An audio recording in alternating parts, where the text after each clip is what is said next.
അൽ-ഖ്വയ്ദയുടെ Indian ഉപഭൂഖണ്ഡ branch പ്രസ്താവനയോടെ വ്യക്തമാക്കിയത് ഇപ്രകാരമാണ്. 2025 May 6 രാത്രിയിൽ ഇന്ത്യയുടെ സർക്കാർ പാകിസ്ഥാനിലെ 6 സ്ഥലങ്ങൾ ആക്രമിച്ചെന്നും പള്ളികളും ജനവാസ കേന്ദ്രങ്ങളും ലക്ഷ്യമിട്ടെന്നും ഇന്ത്യയുടെ ആക്രമണത്തിൽ നിരവധി പേർ രക്തസാക്ഷികളാകുകയും പരിക്കേൽക്കുകയും ചെയ്തെന്നും പറയുന്നു. ആക്രമണം കാവി സർക്കാരിന്റെ കുറ്റകൃത്യങ്ങളുടെ പട്ടികയിലെ മറ്റൊരു കറുത്ത അധ്യായമാണെന്നും കുറിപ്പിൽ പറയുന്നു. പാകിസ്ഥാനെതിരായ ഇന്ത്യയുടെ യുദ്ധം പുതിയതല്ല.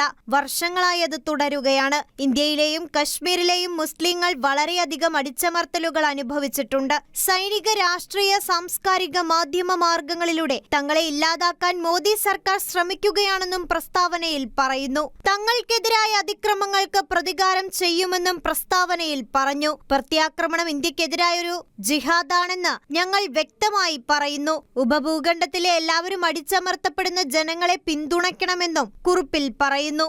സത്യം ജയിക്കുന്നതുവരെ പോരാടുമെന്നാണ് അൽ-ഖ്വയ്ദ കുറിപ്പിൽ പറയുന്നത്. അസ്സഹാബ് മീഡിയയിലൂടെയാണ് അൽ-ഖ്വയ്ദ പ്രസ്താവന പുറത്തുവിട്ടത്. ഇന്റർനാഷണൽ ഡെസ്ക്, ഷെക്കേന ന്യൂസ്.